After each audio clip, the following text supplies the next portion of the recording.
Howdy folks, welcome back to Boonedockery. Today is going to be the first in a series of videos I'm going to be doing on my ESEE knives. As you may have seen in the last video that I did on all of my sharps, I have a few of them, and I'm going to do a separate review video for each one.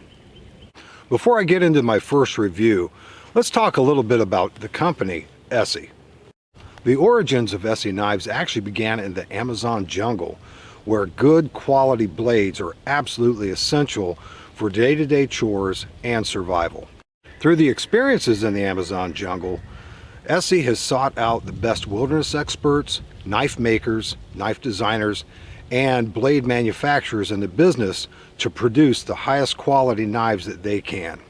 All the knives that bear the ESEE logo are manufactured by Rowan Manufacturing Incorporated in Idaho Falls, Idaho. Blades that have the expat logo, those are manufactured in different areas of the United States and overseas. ESEE has an absolutely fantastic warranty. It's pretty much no questions asked. If you break the blade, you break the sheath, you break any part of what comes with the knife, you return it and they will either repair it or they will replace it and send it back. No questions asked.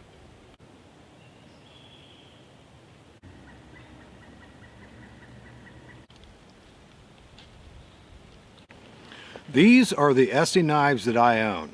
The ESEE Izula II, the ESEE IV, the ESEE V, and the ESEE 6 HM. The first of my ESEE knives I'm going to be reviewing is my ESEE Izula II. My Izula II has got to be one of my favorite knives. It is incredibly practical and will accomplish just about most camp chores that I have. When all you need is a blade for cutting, no matter whether you're making tent steaks, you're slicing a steak, you're cutting cordage, just about most camp chores that you do all the time, this little knife would be more than sufficient. And because of its design, its comfort factor, and the fact that it is a smaller blade, it actually comes in incredibly handy when field dressing big game. The ESEE Izula II is designed after the most popular in the ESEE product line, which was the ESEE Izula. The Izula II is a ½ inch longer and has a full size grip, whereas the Izula had a bobbed grip. Now, everything that you could get with the original Izula, the sheath, everything, is interchangeable with the Izula II. The blade is identical, just the size of the handle is just a little bit larger. And I think that that is an incredible improvement over the original Izula. Now, I've owned my ESEE Izula II for well over 7 years, and at the time that I purchased this knife, this was pretty much the only way that you could purchase it. Now there's a lot of other options as far as the powder coat finish, different colors, get different colors for the scales and things like that. So there's a lot of different options you can get, including different options that you can get with the sheath. Now the sheath on its own is very small, nondescript, but there is a kit that you can purchase with it, and just a little bit extra, which will give you a belt clip, lanyards, all kinds of other little things that you can do to modify this little knife to be able to be carried in any number of ways. I usually carry mine as a neck knife. Let's do a rundown on the specifications. The blade length is 2.63 inches. The thickness is 0.156 inches. It's made of 1095 high carbon steel with a 5570 Rockwell rating. The weight is 3.2 ounces without sheath. It's finished as a textured powder coat or black oxide, and this was the black oxide finish I got. The grind is flat, and the blade is absolutely incredible. From day one through all the abuse I put it through, this blade has come back time and time again. There's a molded sheath that comes with it, and it also includes a clip plate so you can wear it on your belt. The pommel has a carabiner hole, and you can slide that carabiner in there very well, so you can carry it like that in the sheath. Wouldn't recommend it doing the other way. Or you can put a lanyard around that. The handles are made of canvas micarta, and it, just like so many of the other, well, 100% of all ESEE knives with the ESEE logo is made in the United States. As I've said, I carry mine primarily as a neck knife.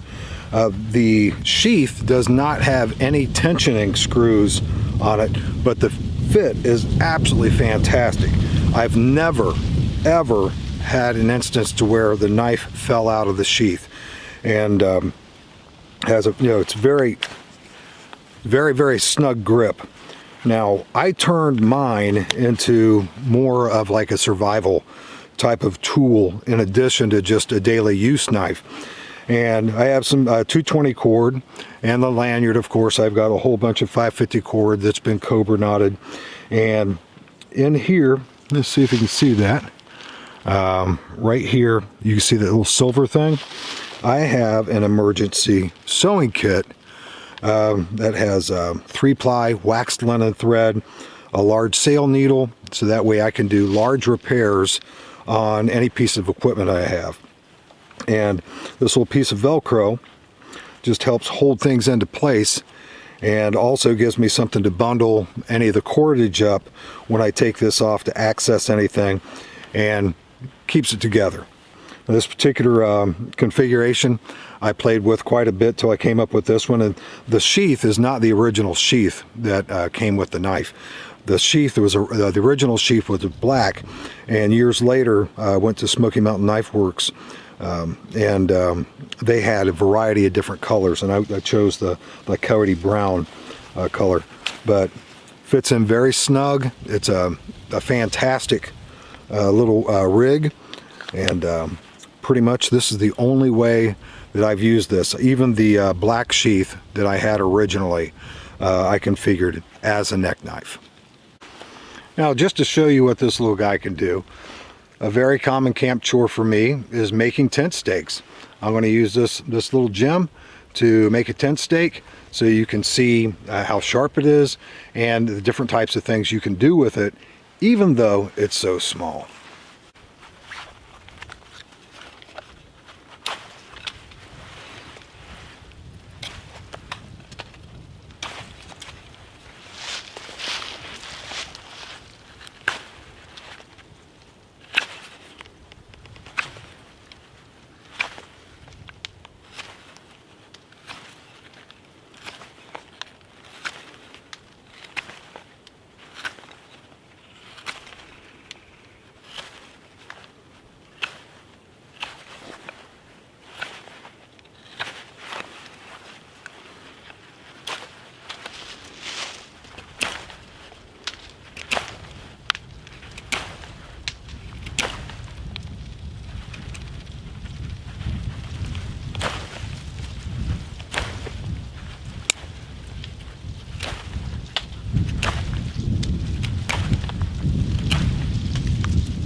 Now, for making a tent stake or doing just about anything else you need to do around camp, this is just an absolutely fantastic little knife.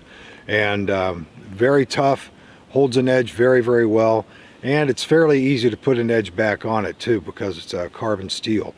Now, I'm not much of a knife sharpener as far as using a whetstone, things like that goes. I have a Ken Onion knife sharpener that's got little bands that go with it, and take it through its process, and it does a fantastic job of putting a nice razor sharp edge on it.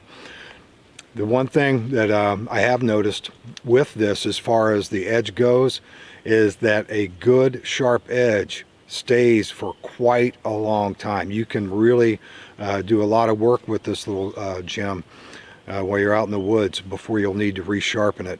I've probably sharpened it maybe 4 or 5 times since I've owned it. Like I said, I've owned it for more than 7 years. And the one thing I do once a year is all of them, I'll take them out and I'll run it through my knife sharpener, make sure I get any of those little bits of surface rust that's on the blade off before I oil them down. It's just where I live in the summer, it's just really, really, really humid. And the environment that I store them in, it's exposed to the elements to some degree, at least the humidity. It's not, I don't leave it in the rain or anything else like that. So the cutting edge is absolutely fantastic. The steel is fantastic. I think the thickness of the blade for what it is probably much more robust than what you'd need, but it's there just in case you do. Now, I've never tried to pry things with it just simply because, it's not designed to be a pry bar. And so I've never abused it in those types of ways. But the steel is absolutely fantastic. The micarta handles, the scales are absolutely incredibly comfortable. And the nice thing I like about those, when they get wet, they aren't slippery. There's a lot of like plastic-like scales that I've noticed on other knives, other friends of mine that have, and they get a little slippery when they get wet. So the scales are absolutely fantastic. And all in all, this is an ideal knife for about 90% of your camp chores, bushcraft uses. Now granted, I'm not going to baton firewood with this. However, if I wanted to, if I had very small firewood, about this size or larger, not real huge, maybe a little bit bigger than this, and if the interior is good and dry, and the exterior, the bark and things like that's a little damp, and I want to make good dry kindling, very easily I could baton with this. You saw batoning with it to make the X for the tent stake, and it'll definitely withstand any of the beating you'd have for a baton. And overall, I have been incredibly pleased with this knife. I have nothing but high praises to sing for it. There's nothing about it that I dislike or I think could have been better designed. The feel of the grip is fantastic. The design of the blade, the angle of the blade, is almost a drop point blade, and it really reminds me a lot of a small French reproduction trade knife that I used when I was in reenacting, and I used it as basically a patch knife and for my muzzle loaders. But yeah, this is an absolutely fantastic little knife, and it gets very, very high scores. It's, as far as what it is, what it was designed to be through my 7+ years of using it, it definitely gets a 10 out of 10. And I'm looking forward to using this for many, many, many, many more years. One thing I do have to say before I sign off is, since it is a very high carbon steel, you will need to maintain the blade. One of the things that I've found very annoying, I can get the blade, the edge of the blade, clean with no problem. However, where the laser cut logos are on this, those are very difficult to get the rust out with a 3M pad. The laser etching is so fine that, and it's deep too, that I get what I can get out of it, and then after that I go ahead and give it a good oil coating, and if it looks like it's not doing what I need it to do, I'll put a little marine jelly on there and let it set for a while and try to clean it up again. Most of it comes out, but not all of it, because like I said, some of those little details, especially on that little ant, that little ant right there, it's just the little legs, things like that, they're deep and very fine. Now the suggested manufacturer's retail price for this is just a tiny bit over $130, and I looked online, found a company that appears to have every single ESEE product that's available, maybe even some that are not commonly available. It could be a special item. They have them.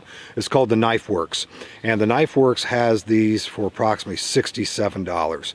So that's a huge difference between MSRP. So just about half price through the Knife Works, and I'm certain that you could very easily find one of these on eBay for even less money being used. And that reminds me, the warranty on these is absolutely fantastic. Pretty much, you know, you break it, you send it back, they fix it, or they will give you a new one. Now, the one thing that I failed to mention was the fact that it doesn't matter if you purchased this knife new or not. You can purchase one of these things used. It can be a gift, it could be whatever, and the warranty goes to the knife. You don't have to send in any registration or anything else. If you purchase one of these on eBay, and it may have a chip off of the blade, something like that, send it in and they will either repair it or they'll send you a new one. So that's something to look for if you're wanting to go with this knife on the cheap. I'd recommend checking out eBay, and you know, one of these used is far better than most knives are brand new. So fantastic. I can't sing enough praises for it. So fantastic knife, one that I'm going to be using every time I go out in the woods for as long as I can get into the woods. Well, folks, thank you so much for watching. I'll see you next time.